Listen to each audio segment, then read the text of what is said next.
ಅಧಿವೇಶನ ಮುಗಿಸಿ ದೆಹಲಿಗೆ ತೆರಳಿದ ವಿಜಯೇಂದ್ರ ಬಿಜೆಪಿ ರಾಷ್ಟ್ರೀಯ ಅಧ್ಯಕ್ಷರ ಭೇಟಿ. ಅಧಿವೇಶನದಲ್ಲಿ ಎನ್ಡಿಎ ಹೋರಾಟದ ಬಗ್ಗೆ ಮಾಹಿತಿ.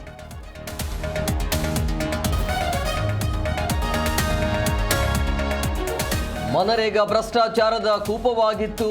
ಜನರ ಹೆಸರಲ್ಲಿ ಕಾಂಟ್ರಾಕ್ಟರ್ ಹಣ ಲೂಟಿ ಮಾಡ್ತಿತ್ತು. ಛಲವಾದಿ ನಾರಾಯಣಸ್ವಾಮಿ ಆರೋಪ.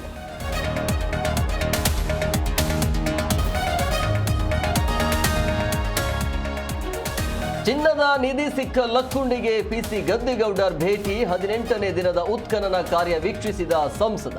ನಿಧಿ ಕೊಟ್ಟ ಗಿರಿಜವ್ವ ಕುಟುಂಬಕ್ಕೆ ಶ್ಲಾಘನೆ.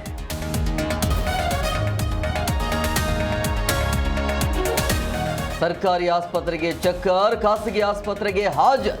ಬೆಳಗಾವಿಯಲ್ಲಿ ಸರ್ಕಾರಿ ವೈದ್ಯನ ಖಾಸಗಿ ದರ್ಬಾರ್.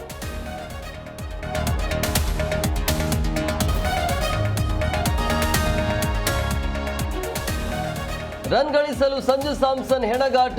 ಅಗ್ರ ಕ್ರಮಾಂಕದಲ್ಲಿ ಇಶಾನ್ ಕಿಶನ್ ಜಾಗ ಫಿಕ್ಸ್. ಭಾರತದ ವಿರುದ್ಧ ಬಾಂಗ್ಲಾದೇಶದ ಹಗೆತನ ಬಟಾಬಯಲು.